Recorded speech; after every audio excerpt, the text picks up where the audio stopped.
ചെന്നപ്പോ കാണുന്ന എന്താന്നറിയോ? 3 പെൺകുട്ടികൾ ഇങ്ങനെ വിവസ്ത്രമായിട്ട് ഇങ്ങനെ ബെഡേ കിടക്കണം. ഇദ്ദേഹം മാറി മാറി ഇങ്ങനെ ഇന്റർകോസ് ചെയ്യാണ്. ഭയങ്കരമായിട്ട് മദ്യപിച്ചിട്ടുണ്ടായിരുന്നു. ഞാനപ്പോ അത് കണ്ടപ്പോൾ ഞാൻ പറഞ്ഞു എനിക്കതൊന്നും കാണണ്ടാന്ന് പറഞ്ഞു സത്യമായിട്ട് ഓടിപ്പോയി. അപ്പൊ അത് രണ്ടാമത്തെ. അത് കഴിഞ്ഞിട്ട് വിളിച്ചത് എന്നെയും വേറൊരു നടി, എന്റെ അതേ പ്രായം തന്നെ ഉള്ളൊരു നടി, ഞങ്ങൾ രണ്ടുപേരും വിളിച്ചിട്ട് പറഞ്ഞു ഇന്ന് എനിക്ക് കാണേണ്ടത് നമ്മുടെ വയനാട് സ്റ്റൈലൊക്കെ വെച്ച് പറഞ്ഞു നിങ്ങൾ രണ്ടുപേരും ഇന്ന് ഡ്രസ്സൊക്കെ മാറണം. ഞങ്ങൾ രണ്ടുണ്ടെങ്കിൽ പെൺകുട്ടി അത് മാറണം, എനിക്കിന്ന് നിങ്ങളെ രണ്ടുപേരും കാണണം, നിങ്ങൾ രണ്ടുപേരും വ്യവസ്ഥരായിട്ട് എനിക്കിന്ന് കാണണം. അപ്പൊ സത്യമായിട്ടും ഞങ്ങൾ രണ്ടുപേർക്കും വയ്യാത്ത എല്ലാ ദിവസം ഞങ്ങൾ എൻ്റെ പരസ്പരം നോക്കി നോ സർ. ഞാൻ കണ്ടതില് കാരണം എൻ്റെ ആദ്യത്തെ സിനിമയായിരുന്നു ഇദ്ദേഹം ഇങ്ങോട്ട് നോക്കിയാൽ വളരെ ആഗ്രഹത്തോടെയൊക്കെ വന്നതാണ്. ഒത്തിരി ആഗ്രഹത്തോടെയൊക്കെ ഞാൻ സിനിമ ഫീൽഡിലോട്ട് വരുമ്പോൾ ഇദ്ദേഹമാണ് എന്നെ സിനിമയിൽ കൊണ്ടുവന്നത്. അപ്പം ഞാൻ എനിക്ക് വന്നപ്പോൾ തന്നെ പുള്ളിക്കാരൻ ഒരു ഗാനമേളയൊക്കെ വെച്ചിരുന്നു. പുള്ളിക്കാരൻ ഭയങ്കര പാട്ടൊക്കെ പാടി, അതൊക്കെ ഞാൻ എൻജോയ് ചെയ്തു, സത്യമാണ്.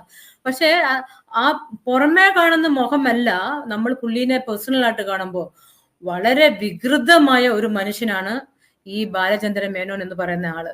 അത് എനിക്ക് പറയാതിരിക്കാൻ പറ്റത്തില്ല. കാരണം അദ്ദേഹം ഒരു ബഹുമാനമായ അദ്ദേഹം അർഹിക്കുന്നില്ല. കാരണം അത്രത്തോളം ഹൊറിബിൾ ആയിരുന്നു ഞാൻ കണ്ട കാഴ്ച. ഞാൻ വിറ്റ്നസ്സും കൂടെ ആയതാണ്. ആദ്യത്തെ ദിവസം തന്നെ എന്നെ വിളിച്ചു. ഒരു 12 മണിയായപ്പോ എന്നോട് അമ്മ വന്നിട്ടുണ്ട്. റൂമിൽ കിടന്നപ്പോ മിനു ഉറങ്ങിയോ? ഞാൻ പറഞ്ഞു ഇല്ല, അങ്ങോട്ടൊന്നും ഒരു റൂമിലോട്ട് ഒരു കാര്യം പറയാണ്ട്. അപ്പൊ ഒരു കുട്ടിയുടെ ഒച്ചയുടെ കേട്ടുകൊണ്ട് ഞാൻ ആ റൂമിൽ ചെന്നപ്പോ ആ കുട്ടീനെ ഇങ്ങനെ ഭീഷണിപ്പെടുത്തിക്കൊണ്ടിരിക്കണം. ആ കുട്ടി ഇങ്ങനെ എന്തോ കണ്ടു ഭയന്ന പോലെ ഇങ്ങനെ തുറച്ചു നോക്കിക്കൊണ്ടിരിപ്പുണ്ട് ബാലേന്ദ്ര മേനോനെ. ഞാൻ ചോദിച്ചാൽ എന്താ സാറേ? ഇവിടെ ഇരിക്കാം, ഈ കുട്ടിക്ക് ഭയങ്കര പേടിയാ.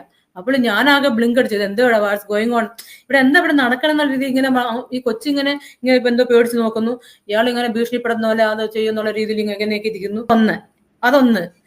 പിന്നെ ഒരു പ്രാവശ്യം ഞാൻ അവിടെ 30 ദിവസം വർക്ക് ചെയ്തു കേട്ടോ ഷൂട്ടിങ്ങിന്.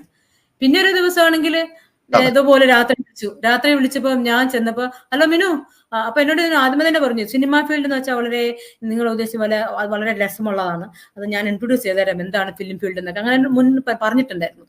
ഒരാഴ്ച രാത്രിയൊക്കെ വിളിച്ചുകൊണ്ട് 1 മണിയായി കാണും. എനിക്ക് ദേഷ്യമൊക്കെ വന്നു. പക്ഷെ നമുക്കൊന്നും പറയാനും പറ്റത്തില്ല. അതിനിടയിൽ ഞാൻ ഈ സിനിമയിലോട്ട് വന്നപ്പോഴത്തേക്കും അയ്യോ കായിക താരം സിനിമാ താരമാകുന്നുള്ള കാര്യം പത്രത്തിൽ മുഴുവൻ അങ്ങോട്ട് വന്നു. ഇനി നമുക്ക് ഇടയ്ക്ക് നിർത്തിപ്പോയാൽ നമുക്ക് നാണക്കേട്. അപ്പൊ ഇനി നമുക്കവിടെ പിടിച്ച് നിൽക്കുകയല്ലാണ്ട് രക്ഷയില്ലാണ്ടായിപ്പോയി. അപ്പൊ 1 മണിക്ക് വിളിച്ചപ്പോ ഞാൻ എന്തൊക്കെ അവിടെ ചെന്നപ്പോ കാണുന്ന എന്താന്നറിയോ? 3 പെൺകുട്ടികൾ ഇങ്ങനെ വിവസ്ത്രമായിട്ട് ഇങ്ങനെ ബെഡേ കിടക്കണം. ഇദ്ദേഹം മാറി മാറി ഇങ്ങനെ ഇന്റർകോസ് ചെയ്യാണ്. പിന്നെ കാണുന്ന 2-3 പേര് അവിടെ ഇരിപ്പുണ്ട്, ആണുങ്ങള്. ആരാന്നൊന്നും എനിക്കറിയത്തില്ല. ഞാൻ പെട്ടെന്ന് നിങ്ങൾ അയ്യോ ഇതെന്താ no you can sit and watch, no അവിടെ ഇരിക്കും വാച്ച് ചെയ്യുന്നുണ്ട്. ഭയങ്കര വെള്ളമൊക്കെ ഭയങ്കരമായിട്ട് മദ്യപിച്ചിട്ടുണ്ടായിരുന്നു. ഞാൻ അപ്പോ അതും കണ്ടു. ഞാൻ പറഞ്ഞു എനിക്കതൊന്നും കാണണ്ടെന്ന് പറഞ്ഞു സത്യമായിട്ട് ഓടിപ്പോയി. അപ്പൊ അത് രണ്ടാമത്തെ. അത് കഴിഞ്ഞിട്ട് വിളിച്ചത് എന്നെയും വേറൊരു നടി, എന്റെ അതേ പ്രായം തന്നെ ഉള്ളൊരു നടി, ഞങ്ങൾ രണ്ടുപേരും വിളിച്ചിട്ട് പറഞ്ഞു ഇന്ന് എനിക്ക് കാണേണ്ടത് നമ്മുടെ വയനാട് സ്റ്റൈലൊക്കെ വെച്ച് പറഞ്ഞു നിങ്ങൾ രണ്ടുപേരും ഇന്ന് ഡ്രസ്സൊക്കെ മാറണം. ഞങ്ങൾ രണ്ടുണ്ടെങ്കിൽ പെൺകുട്ടി അത് മാറണം, എനിക്കിന്ന് നിങ്ങളെ രണ്ടുപേരും കാണണം, നിങ്ങൾ രണ്ടുപേരും വ്യവസ്ഥരായിട്ട് എനിക്കിന്ന് കാണണം. അപ്പൊ സത്യമായിട്ടും ഞങ്ങൾ രണ്ടുപേർക്കും വയ്യാത്ത എല്ലാ ദിവസം ഞങ്ങൾ എൻ്റെ പരസ്പരം നോക്കി നോ സർ, അയ്യോ നോ അങ്ങനെ പുള്ളിക്കാരൻ അങ്ങ് മടുത്ത് പറഞ്ഞു രണ്ടുപേരും മാറുന്നില്ല. അപ്പൊ പുള്ളിക്കാരൻ അങ്ങോട്ടങ്ങ് വ്യവസ്ഥനായി.